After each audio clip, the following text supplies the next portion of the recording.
Hey, what's going on, Terry? Man, you get a nice place, man. Congratulations on the new home. Did you know you had a pizza on the roof? It's a pizza pie, like on your roof. What's going on? And I bought dipping sticks. Welcome back to the Almost Sideways podcast. My name is Adam. I'm joined, as always, by my good friend Terry, who has a pizza on his house. This is the sideshow, ladies and gentlemen. We're breaking down Breaking Bad. Breakdown of Breaking Bad. Season 3, Episode 2, Caballo Sin Nombre. I think I said wrote that down right. I second guessing my handwriting now. So anyway, I'm second guessing your Spanglish there too, Adam. don't show my wife this episode.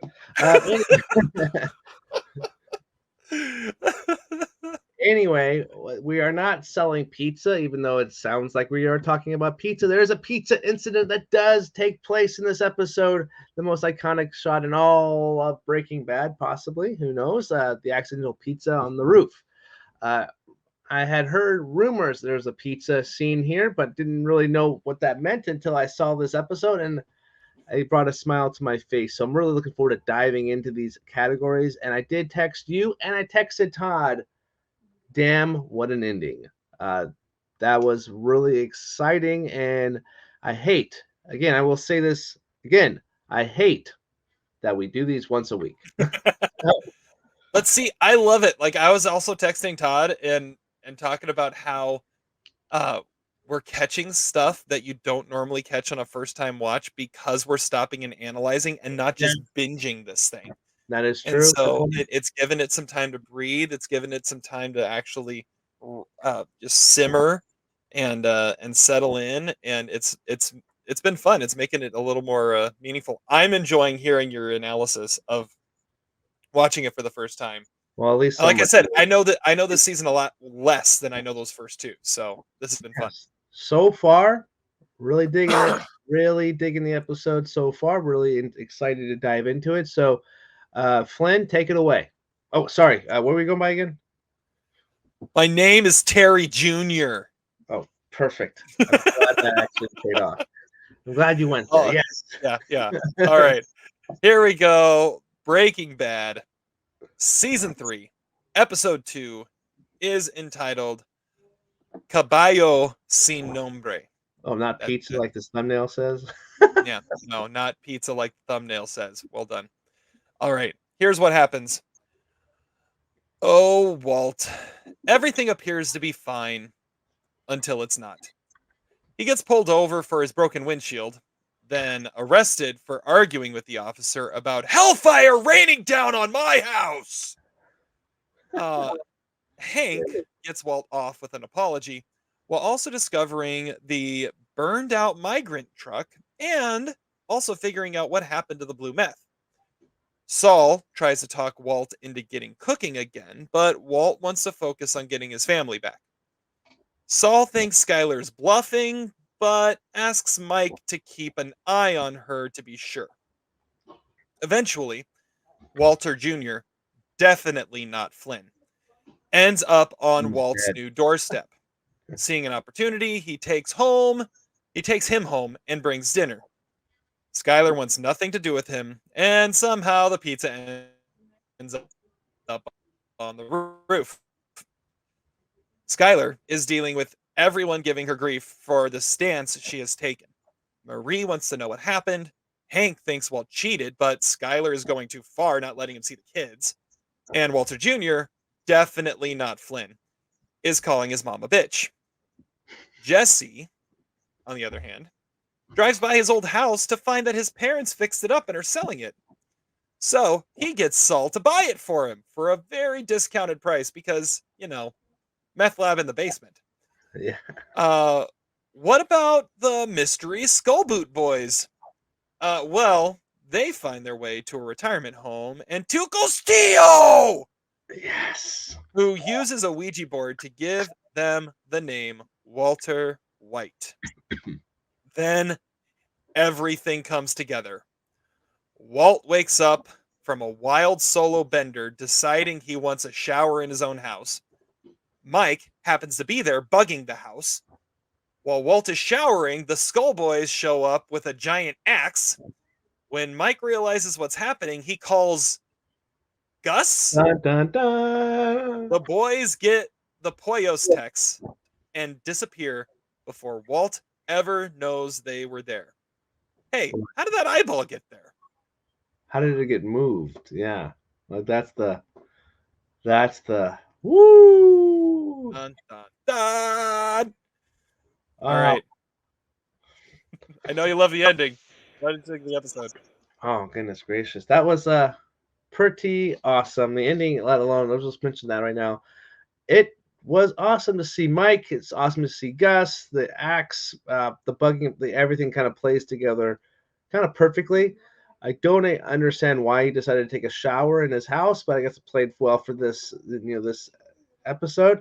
Of course, she changed the locks. What are you, a moron? Like, that was one thing. I was like, duh. Anyway, but yeah, this episode was great. One of the better episodes. Well, obviously the season so far, but it's one near the top of some of my favorite stuff that happened. The show has to offer so far. The pizza scene made me laugh. Seeing the cousins come together and seeing Mike on the screen brought smiles to my face. Seeing Mike Gio back on the screen and hearing that damn bell. Oh, I loved it. I love that. Seeing Gus show up and seeing, holy cow, he runs everything from his chicken warehouse. Holy cow. That was awesome. Hank's kind of an idiot. Marie's on top of it with the whole, it's not just cheating, you moron. And also, why is he like, did Marie give them like bath towels for a present? Because why is he drying off with a purple towel? That's another Oh, I like that call. That had to be a birthday gift or something like that. A housewarming gift. That's what we're gonna go with. Gift. Everything is Housewarming better gift. when it's in purple. I did see a lot more thigh than I wanted to in this episode, specifically from Walter White. Thank God for the towel, because we didn't need to see his stick. But anyway, really dug the episode. I forgot to put in my synopsis of the episode that to get into the house he had to go through the crawl space that used to be full of rot. Yeah, that's what I said. I saw that when I saw it. It's like, yeah, rot. We got rot. We got rot. Well, I was like, what are you talking? Nothing, honey. You wouldn't understand right now. We're too far into it. I'm like, here, taking my notes. It's an inside joke I have with myself. Yeah. I'm laughing with me, myself, and I, and Terry. Yeah. No, I mean the way it feels like this is such an inconsequential episode, and then it all comes together in those last 5 minutes of, oh crap, Mike's there. Oh crap, Walt's there. Oh crap, a giant axe is there, and that, like, them just sitting outside the bathroom and just waiting, and then they disappear as soon as they see Poyos, and oh man, this episode just brings it home in a way that only a masterclass can do. And yeah, Vince Gilligan, Sensei. Yes, Vince Gilligan, yeah. MVP for sure. But but there's a lot of fun stuff that happens throughout this episode. There is a lot of fun stuff. As you see, like, Walt trying to have that I'm fine, and then the second something goes wrong, he freaks because he's not fine. It's just great, and everything else that's going on, it's so much fun. Okay, the best scene. Should we break down this ending? Is that your best scene? Well, it wasn't until I saw it. I had the best scene as the Tio Rio United, because you saw his quirky little smile. R.I.P. Mark Margolis, by the way. Yeah, passed away. Yeah. late last year. But Hector Salamanca is back. Really awesome to see him here. I loved that. I was kind of like, we're in a retirement home. Wait a second, are they bringing him back? Like, that's where my mind was. And then I saw that damn bell, and I saw the boots, obviously, because that lady had butterfingers with that puzzle piece. Then I was like, holy cow, it's got to be. Is it? Oh my God, it is. It's great. Great return. I think this might be spoiling something, but maybe not. I think you might be onto something that it's the cousins. Like it Oh, hasn't officially said it yet. okay. They're not okay. I was just saying they got to be related somehow, right? Because he mentioned cousins before. I must just put. I assumed they were, but maybe they haven't officially said it. I don't know. They haven't officially said it. You're just assuming it, but I will give you that much. You've been on to this happening for almost an entire season now. It's got to Because happen. ever since Tuco mentioned it, the day of his demise, you've been mentioning this, and so I'll pay it off for you. You're onto something here. Thank you, folks. That is the meter of Adam. Correct one. Adam won Breaking the Bad. world or the 70. field 5 million. Yeah, I'm catching up.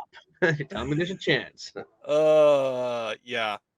Um, but yeah, that's a great scene too. That's a great scene too.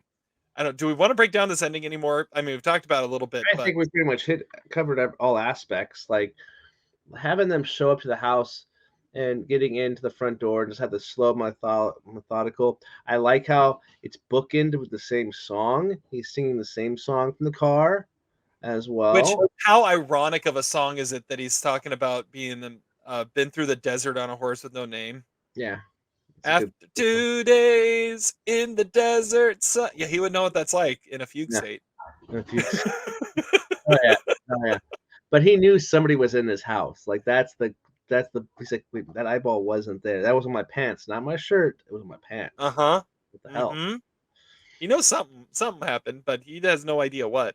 Just thank Or God maybe that he's just losing it, which is also possible. possible. I'm just glad he didn't get attacked with like his underwear. That's like the worst way to die when he's naked. That's the worst way to die. Yeah, that's true. That's true. So that's good. Also, I remember the first time I watched this when Saul calls Mike and he's like, keep an eye on the wife. Bugging the house is not what I thought was gonna happen. Yeah. I mean, he's a lot more than a fixer. And Yeah. apparently when something goes down, he calls Gus, not Saul. I mean, but he could like he calls Gus and, just says, "Hey, something's going on. You need that you need to know Well, about." so the thing, well, because obviously Gus has to be the biggest bad person in the land. If he knew that Tuco, those are some. Well, if he knew who's the players are, and if he knew that they were cousins, maybe I don't know. That's maybe looking too far into it. More than I want to kind of go down, but that is I don't know. That's pretty. It was definitely an eye opening moment. I was like, holy cow, it's Gus. Well, not Love it. only that, but And his whole you got to operation. think also, like the other step you might need to take here that I remember thinking when this happened too is, does this mean when Saul said, "I know a guy who knows a guy who knows a guy," is Mike that in between? Is Mike the guy who knows the guy who knows Saul? Oh, that's a good. That's not a bad idea. If Mike can just call Gus and be like, "Yo, this is going down," and Hmm. it's fixed like that, Hell yeah. is Mike the one that's in between? I mean, you get the idea at the end of the last season that he might just be like the grunt worker for Saul, but Gotta be more what to if it. he's Right? what if that might not be looking quite right anymore of the hierarchy there. Yeah, it's a little more power. Yeah, that's good. That's a good call. I didn't think about that deep. But I'm also probably in a fugue state as well. Got a little bit of a battle with the old bug, the cold. But yeah, So my best scene that I have down, it's cheating a little bit. It's two scenes, but it's the back-to-back scenes of Saul buying the house and Jesse showing up to the house. those two scenes are just beautiful. Just like it is like Jesse gets his moment where he can just say, you know, screw you to his parents. Like, you don't want anything to do with me. You took my house away from me. Well, guess what? I just bought it. Yeah. And he shows up and they're like, no, you gotta leave, you gotta leave, you gotta leave. Where are you going? I'm like, going inside. You can't go inside. The owner's gonna be. I'm like, I bought it. He walks in, he closes the door. They fixed it up for him. They spent all the money to fix it. And then he bought it for as much as it was to fix it up. Yeah. It's crazy. Because he knows all the background from it. And Saul's a damn good lawyer. Meth lab. Some would call it fraud. I wouldn't go that far, but some would call it fraud. Yeah. Leaving the mystery there. I mean, I could file an injunction on the property for withholding a felony, and then you'll never be able to move this again, or you can accept my offer. It's just, is that the last that it's got to be like, I can't see a way that his family is back in the picture anymore. Like that's a pretty much a way to like you literally close the door on him, at least for, I would imagine. Yeah. But even his daddy was like, "You look healthy, like he's getting his life back." Kind of. Yeah. He's got his 45-day sober pin. Heck yeah. So yeah, things are going well for him. All right. Good for Jesse. The Ken Wins douchebag award of the episode goes to Skylar. Oh, interesting. So it's like you're holding the kids from the home. Like you can't let him ever see the kids. That's kind of messed up. Even no matter what Walt did too. I think Walt also comes across quite kind of a douchebag here, but slamming the door, slamming the face, or slamming the door right in his face when it's not Walt's fault that Walter Jr. went to his place, right? I don't know. I think there's a little anger there, obviously, because there's other stuff that's going on with like him making drugs and she not liking that and basically agreeing to get divorced and I won't tell anybody. But Saul also and is justifiably pissed at him for it, but also can't tell anybody else about it. Like Saul is right on the money with that. It's like she's not telling anyone. Yeah, that's the blowback. Yeah, blowback. Mm-hmm. I loved it. It was good. That was actually a really good scene with him and talking about the blowback and everything too. Saul's is on fire in this episode too. I think Skylar in a way because she's super pissed at Walt, rightfully so, I guess. But at the same time, he should still see his kids in a way. You would think. I mean, but at the same time, if she's looking at like criminal, who knows what he's into, who knows what's about to happen around the corner, what's going to be waiting for him, like potentially two Mexican guys with an axe. With what? I mean, Dad, there's somebody here for you. That's a good point. That's not a bad shout, but yeah, like she's freaking out, like what could happen, and then you see at the end, oh, this is what could happen. Like if it wasn't for Mike just happened to be there, show's over. Yeah, roll credits. It's a pretty lame way to go out.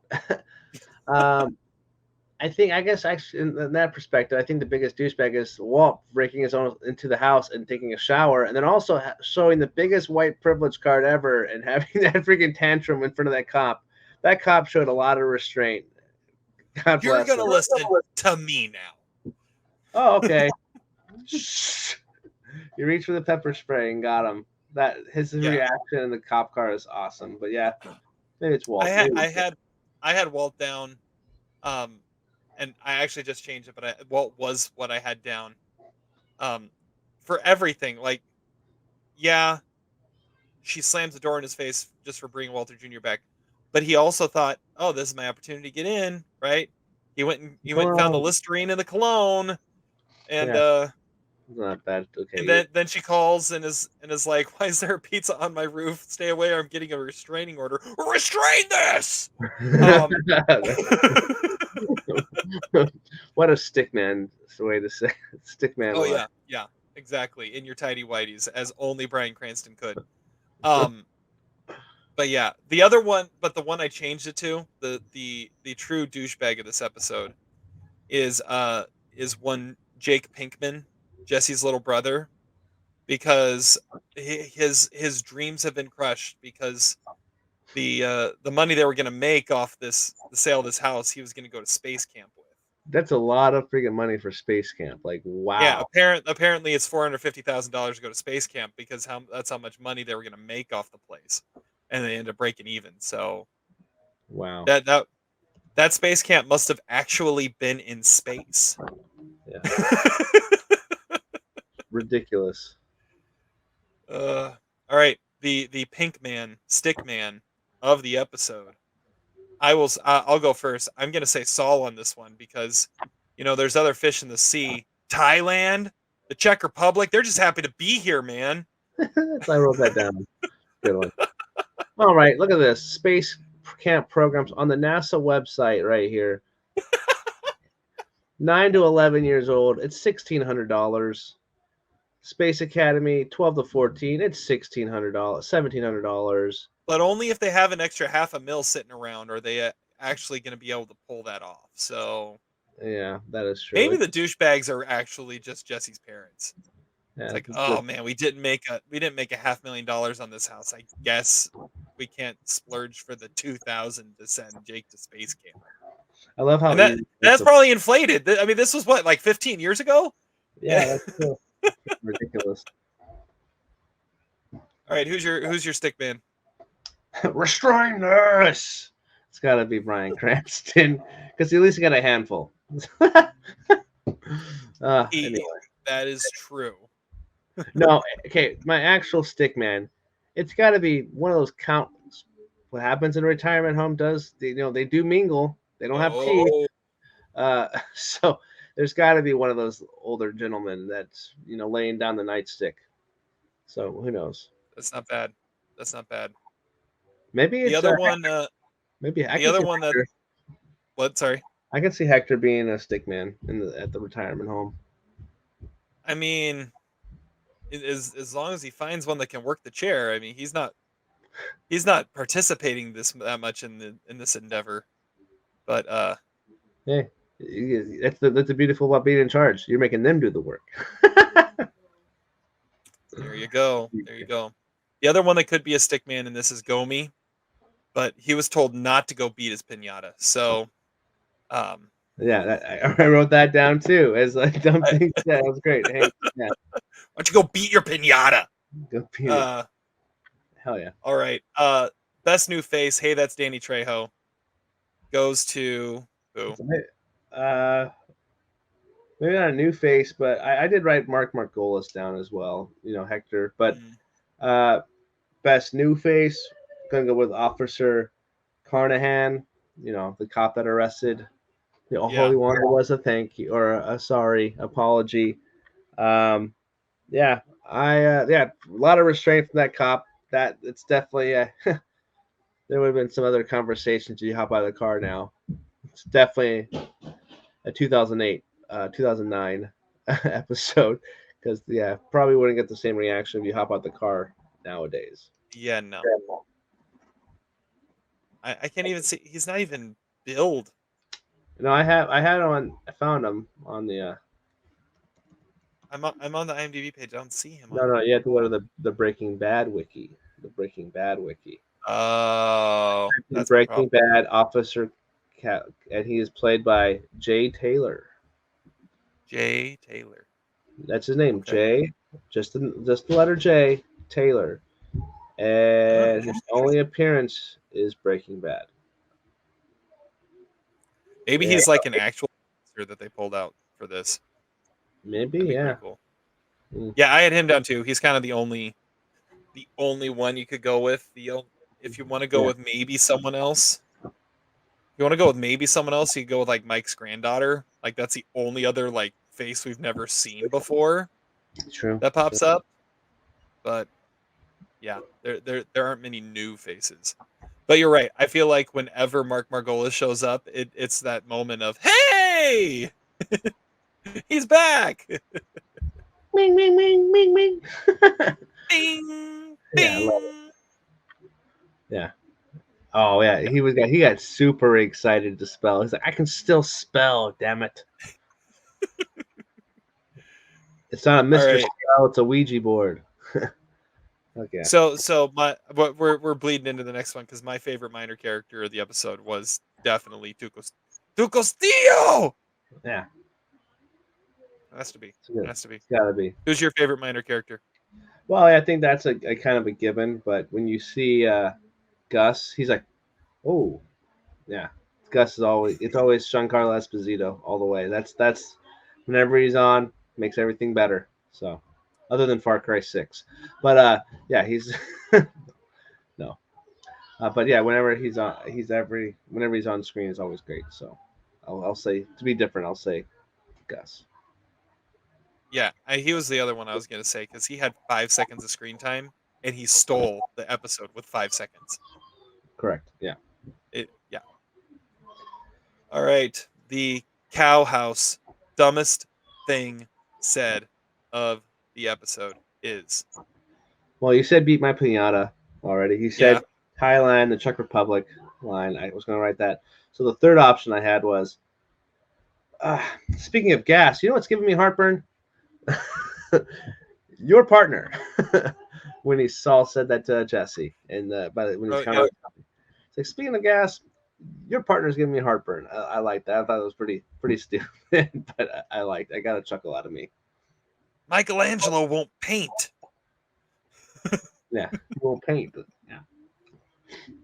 Yeah, those are all good ones. The only other one I had written down was I got dipping sticks. Yeah. It's the way that was the sell. Oh, yeah. Okay, you got dipping sticks? Okay, no, you're not coming in. It's like, you just put the pizza in the fridge. It's better the next day. Yeah, it's better. No, I got dipping sticks. Yeah, his like, delivery. I was gonna save this one. I wasn't gonna use it, but dipping sticks. As Todd would appreciate, he's got an ace up his sleeve. Dipping sticks. Oh, good all stuff. Right. Problems outdated. Other than looking up how much Space Camp costs. Well, midlife crisis first. Let's do that one first. Midlife crisis first. Okay. Because there's more of a conversation with them. Gripes probably. You always see a mess when you're older, especially when you want a nice clean place. How the hell did he see that Band-Aid? First of all, that's crazy vision. Crazy vision. But the pep talks. Older people, my dad can attest to this. I've had many of these pep talks. Buck up, kiddo. It has to be. It has to be this way. It's how it has to be. His pep talk to his Walter Jr. was the most typical pep talk ever. So using all the same dialogue we've heard 100 times, that's a pretty that's pretty standard, typical midlife crisis stuff. Yeah, that's what I would say. He's going to tell him everything without telling him a word of anything. And yeah, that's a good one. Yeah. The other one, the one that Mike is sitting there on the bench watching his granddaughter play, doing the crossword puzzle. He's doing it in pen. That's a baller move, by the way. It's a baller move, but here's the best part. He's using my favorite kind of pen. Oh, God damn it. This is the same pen. Yes. Hold on. I dropped my pen. Hold on.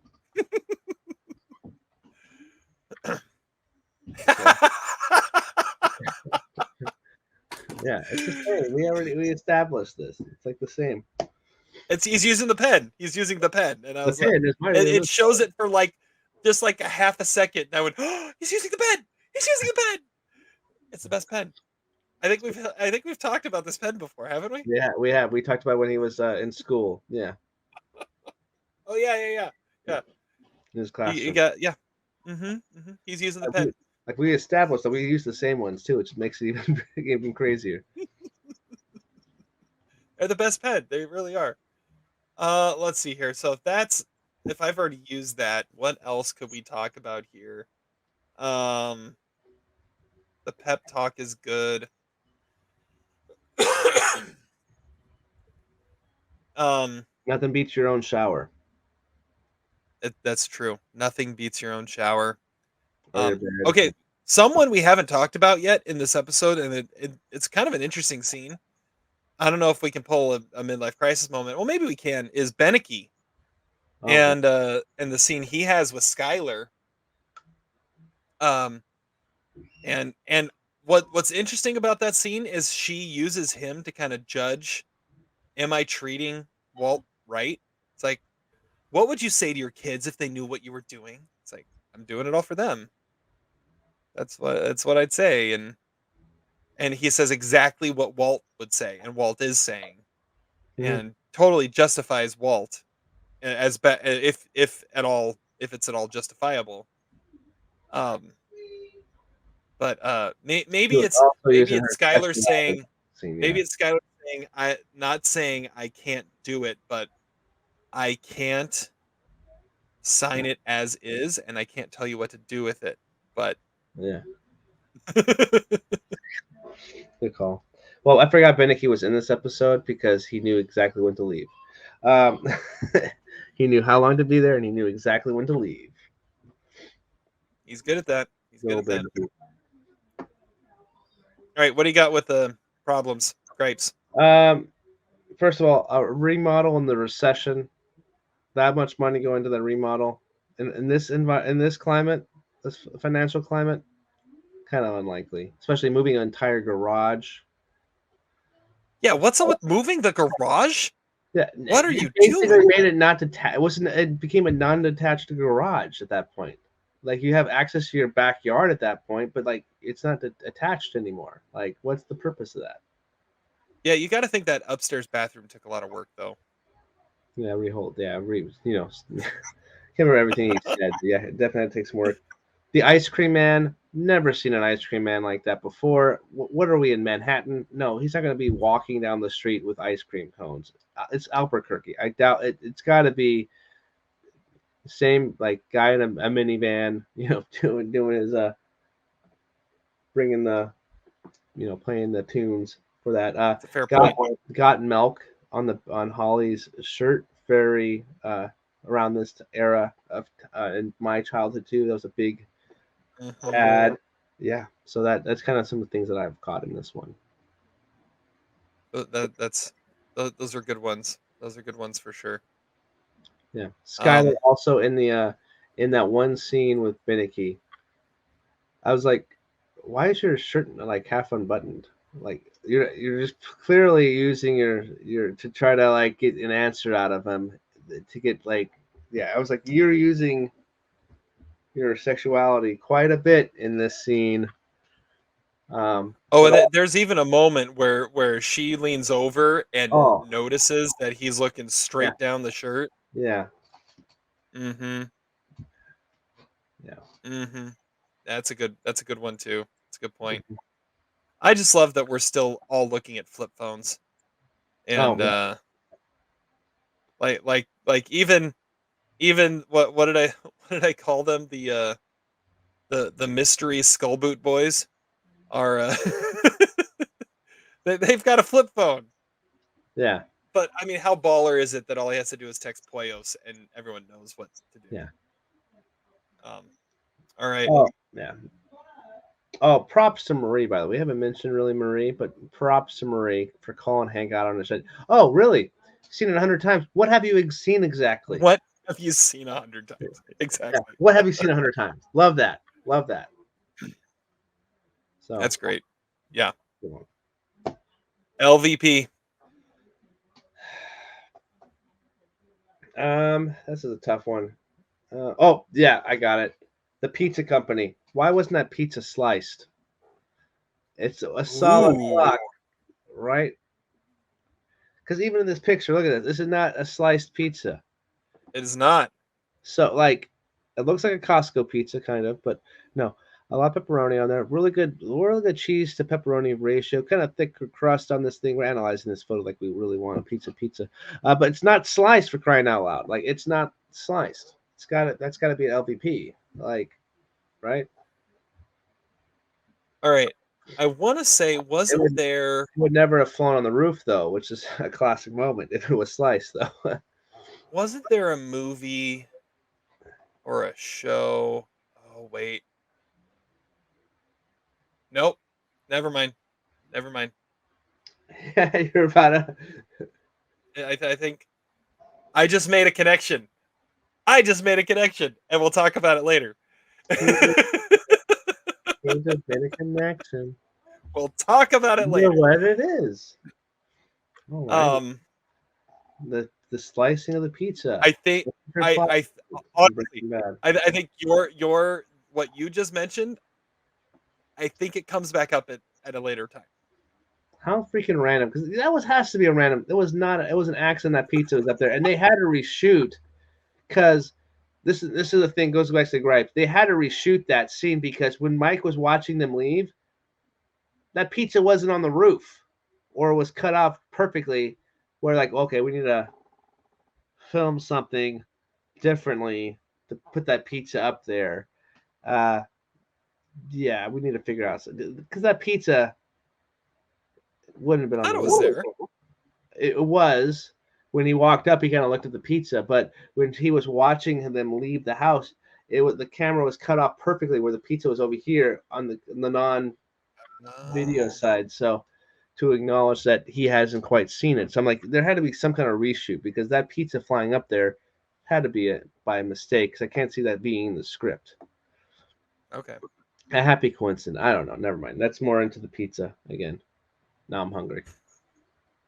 Now you're hungry. Yeah, All right. My LVP also has to deal with food, and it goes to something Hank said, but something I think quality Hank said. My LVP is New Mexican sushi. Yeah, I kind of chuckle too much at this. I'm like, oh, she's finally getting Chinese. Those minnows have been out of the water for a while. That's all I'll say. Right, pal? Motherfucker? Yeah. I did like how they paid off, like, her not wanting to just have burgers again. Like, and then he's like, "Wow, can we get like Japanese or Chinese, like some takeout or something like that?" And then they're all eating burgers, and she's eating her sushi rolls. I like that. That was a good I don't little know how you do it. I like 1,000 my miles from an ocean, and you're eating sushi. good stuff. I like that. MVP. Well, I had Mike down originally because he was back with his daughter. Oh, and I mean the show's over if it's not for him too. I mean, there's that. That is true. But then also at the same time, Gus is a very MVP, kind of calling him off.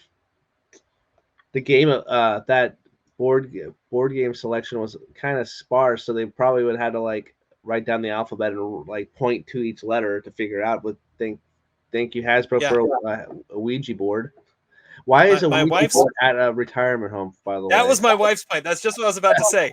Why the hell is a Ouija board at a retirement home? Yeah, that's just so freaking random. Ah, that's good. That's a good call. Not My Scrabble. my MVP is Jesse. I mean, he just comes up so clutch here, and Yeah. I mean, he goes to Saul, he gets his money. You want a job? Yeah, want a job? Oh, really? Who's got a job for me? And he buys the house and buys it for less than half the price. I mean, it's just brilliant, and just calm, cool, collected the whole time, Yeah, showing his new self. Wasn't couch surfing on with Walt for that long. That could have been awkward if he was there when Walter Jr. showed up. But well, Jesse, that's my son. You're now sleeping on the coffee table underneath it, and then this is Walt Jr. sleeping on the couch. And all right, where is well, Jesse staying though? That's the question, though. Where's he staying? Yeah, because he's not staying at Walt's house. It didn't look like he was staying there. Well, he No, was until he bought his house. But are we supposed to believe that all happened in one day? Well, no. I don't know. I think he was staying there until he got the house. I don't know. I don't know. Yeah, unnecessary That's a question. valid point. Valid But- point. He didn't really have any stuff around the place. Okay, so we're going to talk about what's going to happen next. But before we do, Body the count. Walter White body count: 2 drug dealers, 1 car, 1 custodian's career, 1 drug dealer's hideout, 1 lock, 1 uneaten burrito, 1 paper towel holder, 1 house full of rot, 1 back door to Jesse's house, 1 love of Jesse's life, a few burned $100 bills, and 1 pepperoni pizza. And the Jesse ass kicked count remains at 7. So, what's happening next? Okay, I love how we're making Jesse strong. We like Jesse now. We've always liked Jesse, but I'm getting tired of seeing them separated. We need to get the boys. The boys need to come back to town, get back together. They need to have a sit down and an intervention. Hey, guys need to hang out some more. We need to have this happen. That's going to sit down. Obviously, at Polio's there with Gus and the boys. I think Gus is not going. We need to see.